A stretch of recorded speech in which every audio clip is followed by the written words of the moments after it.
Hi, my name is Keith Davis, and this classroom management professional development session is titled Somehow We Manage. So why are we here? Why are you looking at this course right now? Well, behavior issues in classrooms directly affect the quality of instruction. So who am I to be telling you how to manage your classroom? What qualifies me? What qualifies anyone to come up here and advise you about classroom discipline?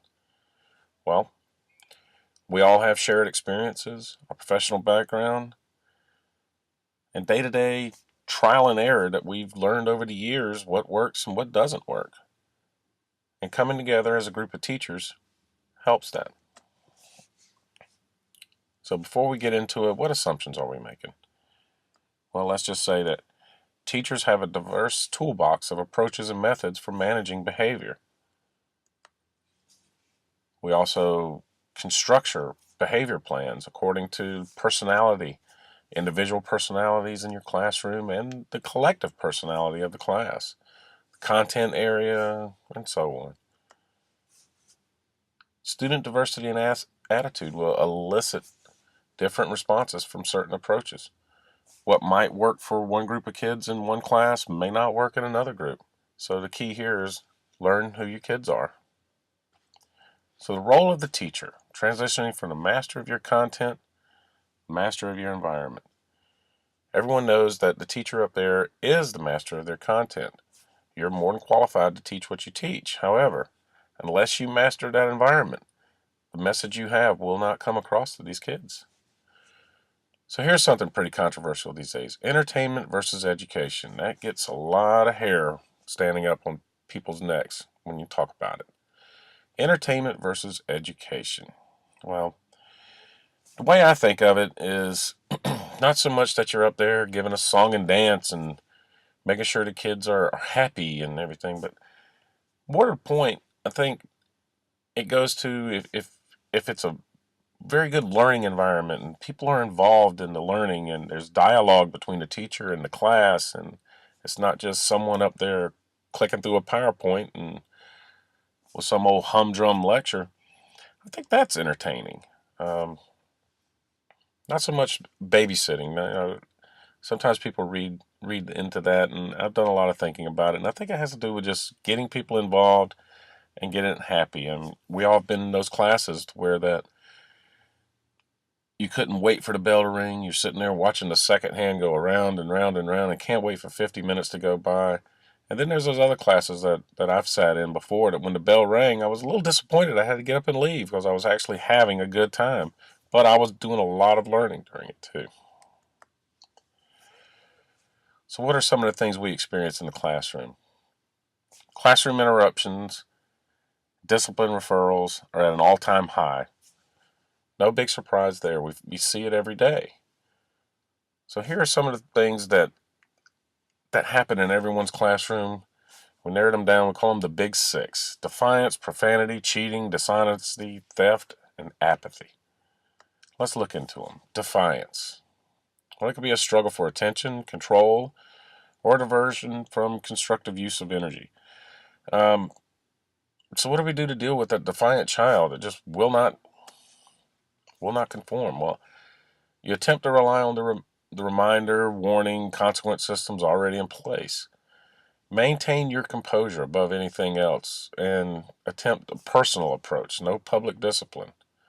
It's one thing to tell a group of kids who are talking to say, hey, hold it down, and they hold it down.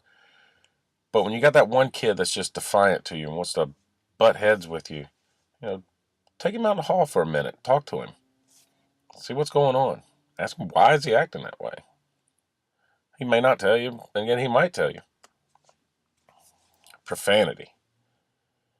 All you have to do is stand in the hallway and you can hear any number of cuss words and swearing and what have you.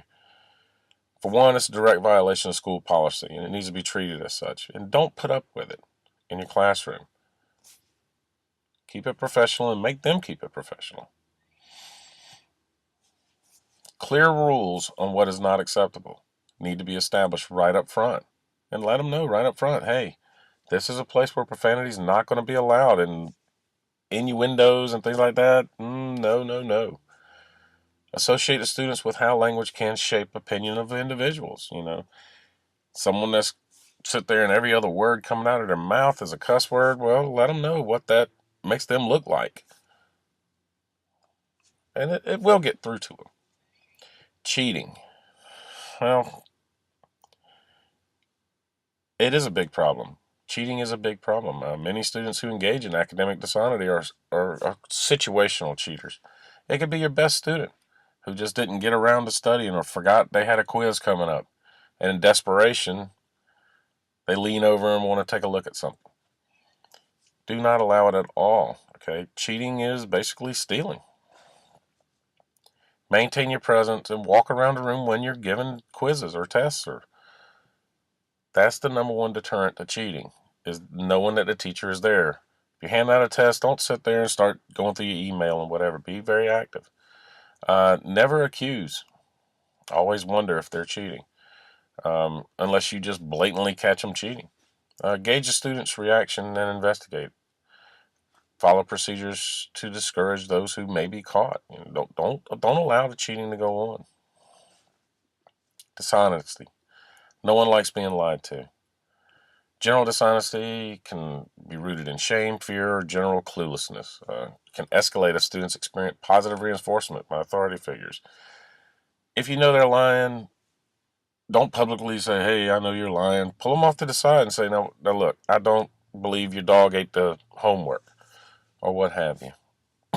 Just talk to them. Let them know that they don't have to be dishonest. Let them know that they can come to you and talk to you. They can be honest with you, and you'll keep it private. Establish and reaffirm your role as the leader and equate honesty and excellence with success. Theft. That's a serious issue on this campus and everywhere else. Social acceptance of theft rises during times of economic strife.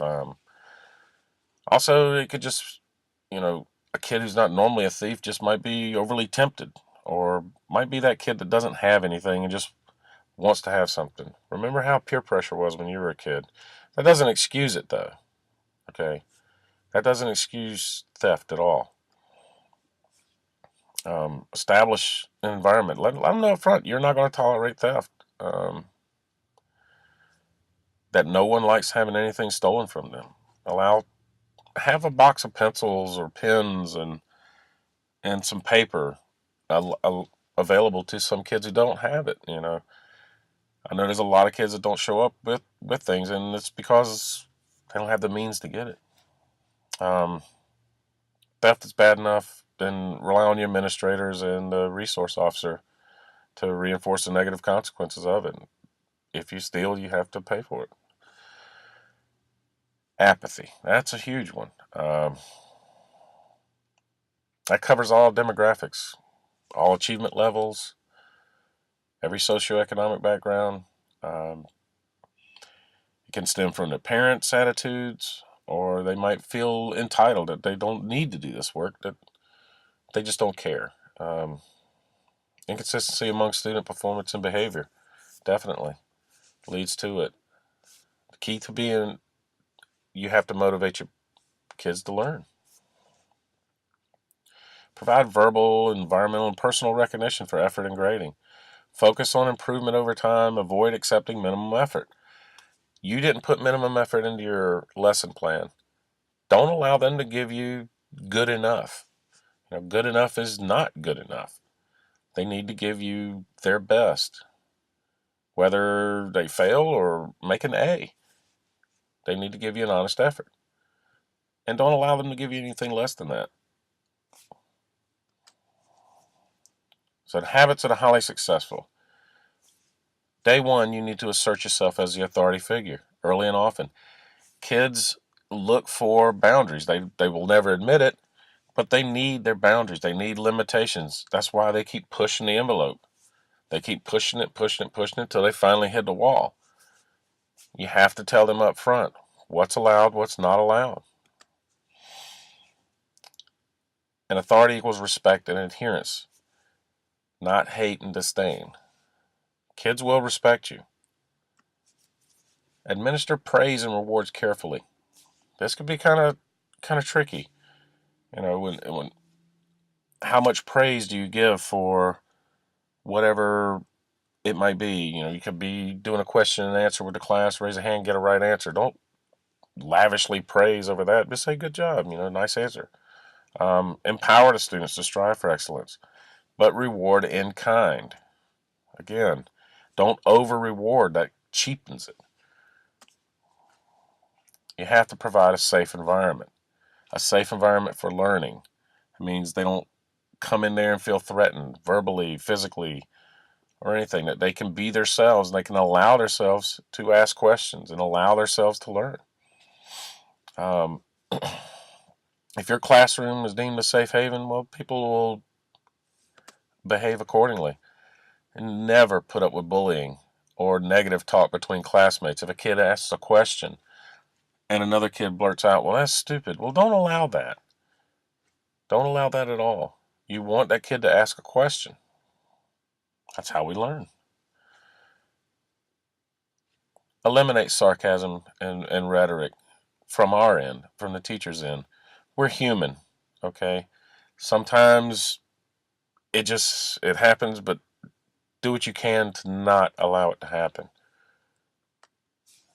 Set the example of excellence and professionalism. Prove to the students that work can be fun, safe, and productive. Things to avoid: yelling. Does that mean we never have to raise our voice? Sure, sometimes we have to raise our voice. If the class is loud or whatever, we may have to raise our voice for them to hear us in order to tone down, but don't stand there and scream at people. Don't get all tense and have a violent posture. Um, don't use any degrading, insulting, humiliating, or embarrassing put downs. Don't get into that tit for tat confrontation with that defiant kid we talked about earlier. And don't attack the student's character. If you do that, you've lost them forever. You won't get them back. Certainly never any physical intimidation. We want to have a safe environment. One of the last things we want to be is the threat to the kids. Don't use any physical intimidation on them. Don't draw unrelated people into the conflict. If you get in an argument with a kid, don't pull someone aside and say, hey, do you think this is right? That's not how to do things. Don't institute a double standard. For instance, cell phones aren't allowed. So don't take someone's cell phone away from them when it goes off in class and then turn around 5 minutes later and answer a text in the room. You can't do that. And don't bribe them to do their work. Don't bring up any unrelated events. Don't generalize them. Don't look at them and say, all you kids are the same. They look at us as teachers and they go, all you teachers are the same. And that gets under my skin. I'm sure it gets under a lot of other people's skin. No one likes to be generalized. The fact of the matter is, those kids are not the same. And don't make unsubstantiated accusations. Don't just accuse people of doing something when they haven't done it or you don't have any evidence of it. These are habits that you need to avoid. Don't hold a grudge. These are kids, 14, 15, 16, 17 years old. One week they might be having a bad week. Y'all get into it. Don't hold a grudge the rest of the time. They can see it. Don't mimic them. Don't make comparison with siblings or other students. I had an older brother. I used to hate it when I would hear, well, your brother did this. Well, that's great for him. Let's just worry about me. And do not get involved in student gossip. Not that I don't know why anybody would want to, but avoid getting into the gossip. Last thing you want to do is be pulled into this, because next thing you know, a parent's going to be up there at the office wanting to know why you're talking about little Susie and so dating. Anyway, thank you for this. I hope you enjoyed this presentation. I hope you get something out of it.